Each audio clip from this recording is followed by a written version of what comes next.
Hello, everybody, and welcome to this podcast. Actually, it might not be a podcast, but it's a video. But well. So this is, I'm going to make weekly NFL predictions starting today, which preseason just ended yesterday. But I'm going to be telling you week one for every team, every game of the week. And I will tell you from the beginning of the week to the end. And so I start off with the Thursday night game, the home opener for the Kansas City Chiefs, as they will be playing the Ravens. It'll be a tough game, but it'll be a tough game for both sides. Patrick Mahomes is against Baltimore's defense and Lamar Jackson. If you're a bettor, I would say take the under, unless if Kansas City's offense can, if it's going to be like an offensive slugfest, then it's going to be tough. But Patrick Mahomes, they just got Juju Smith-Schuster back today, and so they would have more leverage on the receiver. I mean, Baltimore, yeah, they have Zay Flowers and Mark Andrews as their primary targets, and Lamar is coming off of an MVP season. And for Kansas City, the offense, you got Patrick Mahomes, Travis Kelce, Xavier Worthy, and now Juju Smith-Schuster, who just got signed today, going in. And then the defense is Baltimore. You obviously have Kyle Hamilton and Justin Madubuike. And Patrick Queen's not on there anymore. I think he's in Seattle. Pittsburgh or Seattle, one of those two. But the thing is,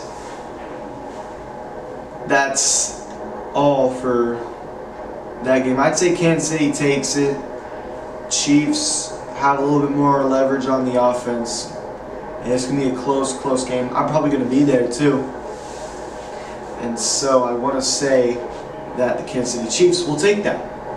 All right, heading into Brazil, where we see Green Bay and Philadelphia. We have another close game. We have Jordan Love, who's people are hyping up a lot. He has a bunch of young receivers around him, and his tight end, and a very young defense who just got Xavier McKinney, and the running game who just got revamped. No longer have Aaron Jones, but they upgraded with Josh Jacobs, and they also have A.J. Dillon. But for them, I would say that Green Bay, they do have a young defense. I mean, also Philadelphia, though, which they're, this game heading into neutral territory, which is technically would this be considered a home game?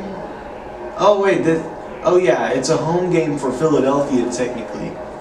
But the thing is that Philadelphia has a lot more weapons offensively, which Jalen Hurts, Jordan Love's decent, but Jalen Hurts is a lot better than him. And he has receivers like A.J. Brown, Devontae Smith, and now Jahan Dotson, who just got traded there from Washington. Defense, obviously, it's a little different, but the offense, and then they have Saquon. I do think it's going to be a closer game than people expect it to be, but I do want to say Philadelphia just has a little bit more going on for them, and I'm going to say Philadelphia is going to take game one, or this week one game against the Packers. All right, heading into Sunday's slate, the noon games, we have the New England Patriots and the Cincinnati Bengals. The Patriots have nothing going on for them. Bunch of question marks at quarterback. Who's starting? Will it be Milton, Brissett, or May? I think it'll be Drake May, but who knows what's going on with them. Their defense lost everybody. I don't know a single person now that Matthew Judon's gone. And New England may or may not make it close, but I don't think it will. Meanwhile, for Cincinnati, the Bengals, you have Joe Burrow coming back from his wrist injury, Jamar Chase coming back, and T. Higgins, and all these guys. And the defense with Trey Hendrickson, and now with Geno Stone and Von Miller making a return after that season in Carolina he had last year. But all around, Cincinnati is so much better than New England, as I see Cincinnati taking care of business easily before they head to their tough road match in Kansas City in week 2. And then for the next game, I'm going to say the Jacksonville Jaguars and the Miami Dolphins, which it'll be a very tough game for Jacksonville. It's in Miami, and it's just going to be very difficult for Jacksonville to keep up with Miami, which Jacksonville has a couple weapons in Christian Kirk, and I don't know who else they got, but defense is all right. Josh Hines-Allen, and I just think they're not bad, but they're kind of mediocre. Miami's offense is on another level. Their defense is looking a lot better too. And it's also in hot weather, Miami. I mean, Jacksonville's in Florida too, but Miami's hotter, and the dome, Miami uses that to their advantage, so they're going to go ahead and play. I'm going to say Miami is going to take this one, and pretty handily too.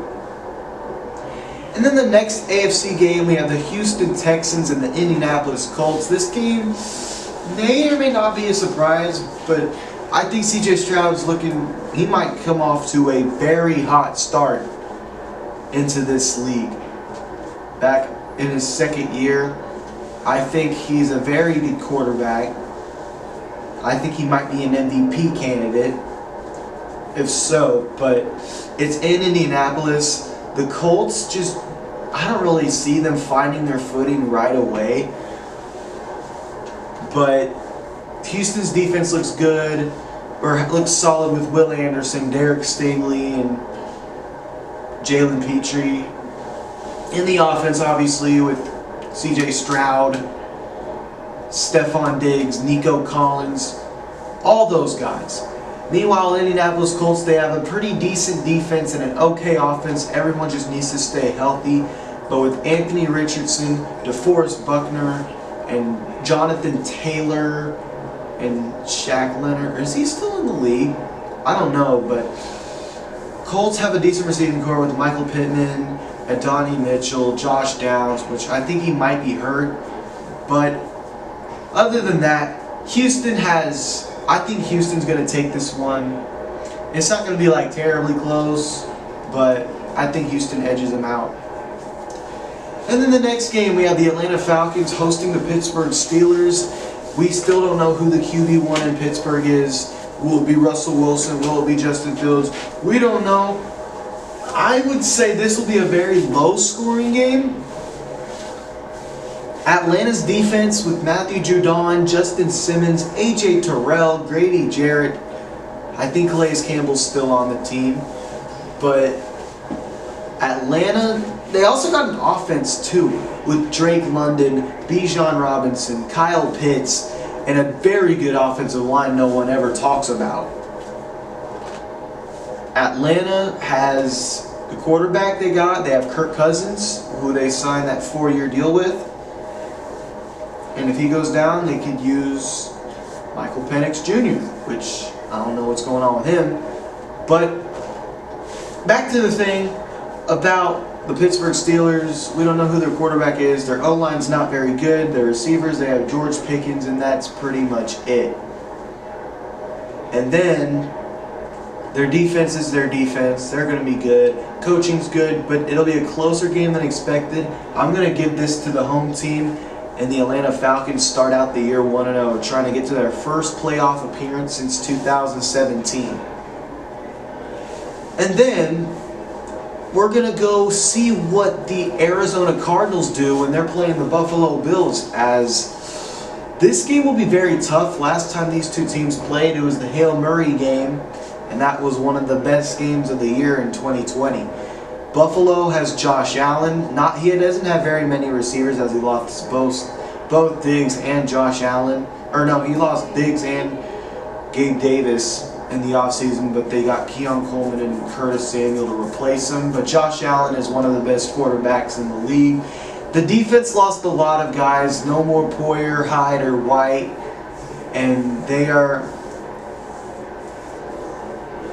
to cut a lot of cap space as Matt Milano's hurt.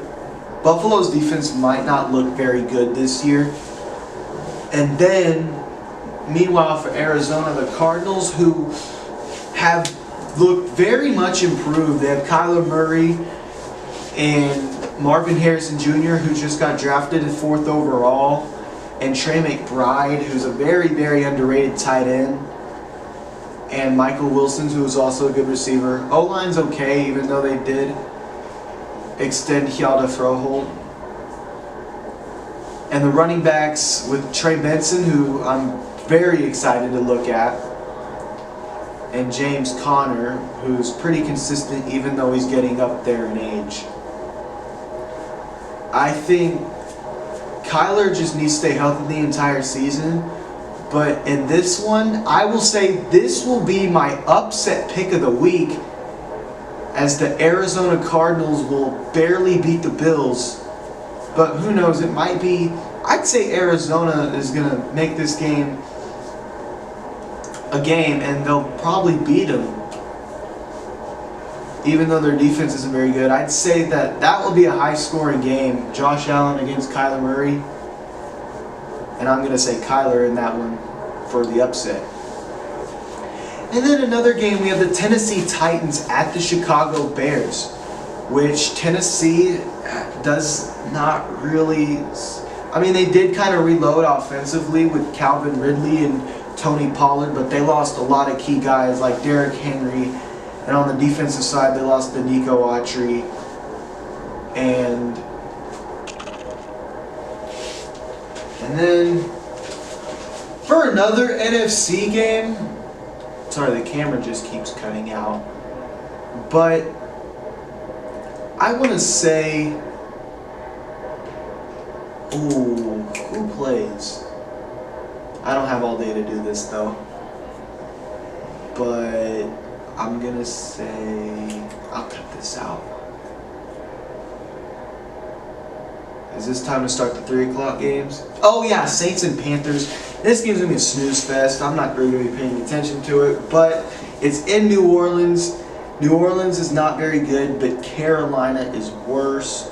Bryce he had a bad rookie year, and the Saints are just doing whatever they can. I think they'll haul this one out, as they will beat the Carolina Panthers in week 1. It's not going to be that. It'll be a very boring game. Saints don't really have much going on either side of the ball. Carolina is so much worse. No defense. Offense did reload, but I still think the Saints, with that home field advantage they got, will take game 1 away from the Carolina Panthers. And then we have the Minnesota Vikings and the New York Giants, which I think this will be one of the worst games of the week. The Vikings don't have a quarterback. The Giants have Daniel Jones as their quarterback, but they have Malik Neighbors as the receiver. But I don't know who's going to win this game. They're both really bad. But the thing is, Minnesota, their defense, their pass rush did kind of get a little bit better. New York has a solid defense too. It's going to be a low-scoring game. No offense, all defense. It's kind of a toss-up. But since Minnesota's quarterback case is a little more problematic, give me New York's defense. And then for the 3 o'clock games, we will start in Tampa Bay as they host Washington, which the Commanders have Jaden Daniels as their quarterback now, and they have Terry McLaurin and then a decent pass rush with Jonathan Allen. Oh, they did lose Montez Sweat and Chase Young at the trade deadline last year. But the thing is, I think that Tampa Bay, their team's not going to be as good as they were last year, which they had a magical run to the divisional round and kept up with Detroit pretty well towards the end. But I just don't think that, I don't know. I still think Tampa Bay is going to win this game. They have a better defense than Washington, and their offense is a lot more experienced. Jaden Daniels just got to get used to his team, you know what I mean? So it's going to be like a learning experience game for Jaden Daniels. So give me Baker Mayfield and the Bucks here. And then for another game, we have the Dallas Cowboys and the Cleveland Browns. That game will be a pretty, I don't know, it's gonna be either going to be low scoring or high scoring, but Dak might not have CD. Cleveland's defense might, it's going to be tough. Dallas's offense against Cleveland's defense, pretty good. And then on the other side of the ball, Dallas has a better defense, even though they are missing Deron Bland, and I don't know if Trayvon Diggs has recovered from his ACL injury yet. But the thing is, I do believe Cleveland's defense is better. It's going to be very close. It's on America's Game of the Week on Fox. But give me Cleveland here.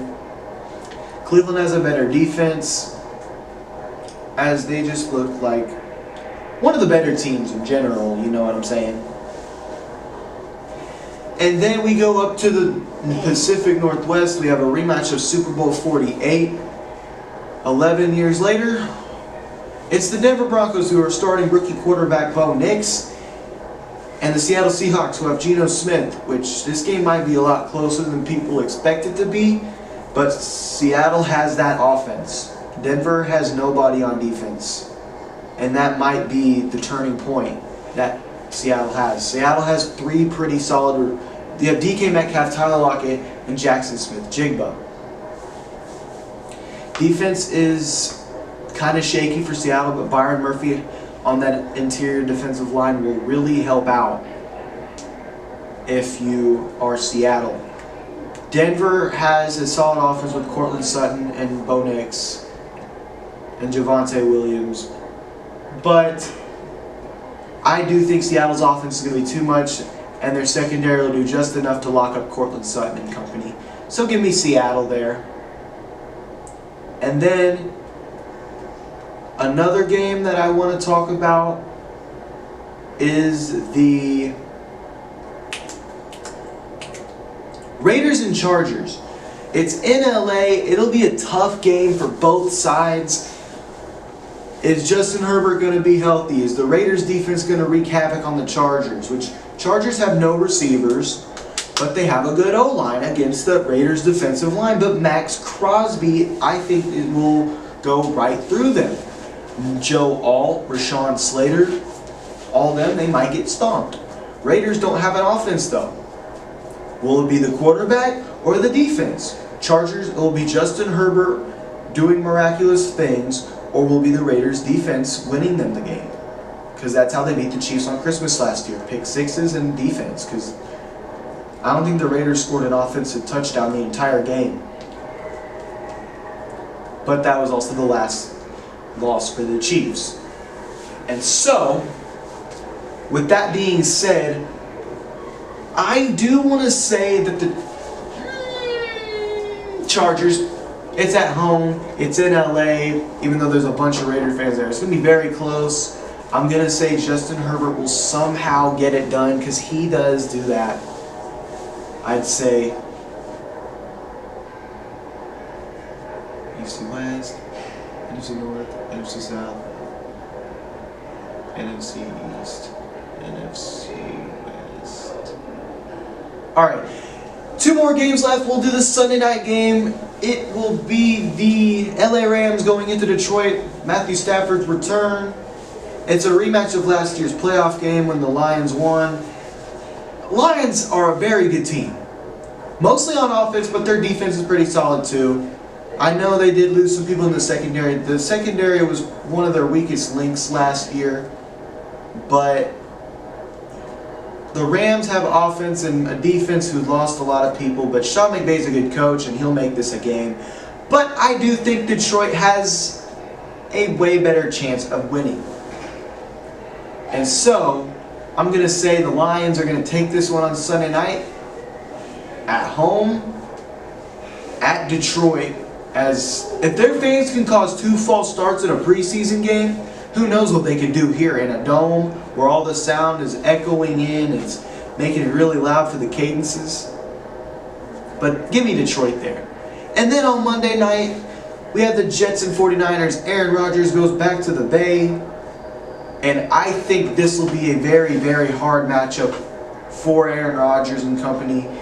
You have Nick Bosa and Christian McCaffrey. Nick Bosa is going to look pretty good. And the 49ers, which they have Brock Purdy, Christian McCaffrey, Deebo Samuel. Who knows what's going to happen with Brandon Ayuk in the next couple days. But the thing is, 49ers have a better all-around team, and also they have the home field advantage. The Jets, have the stuff they can contend with them. I just think San Francisco is going to be too much. Aaron Rodgers also coming off the Achilles might not help either, as Nick Bosa and that pass rush is going to be deadly.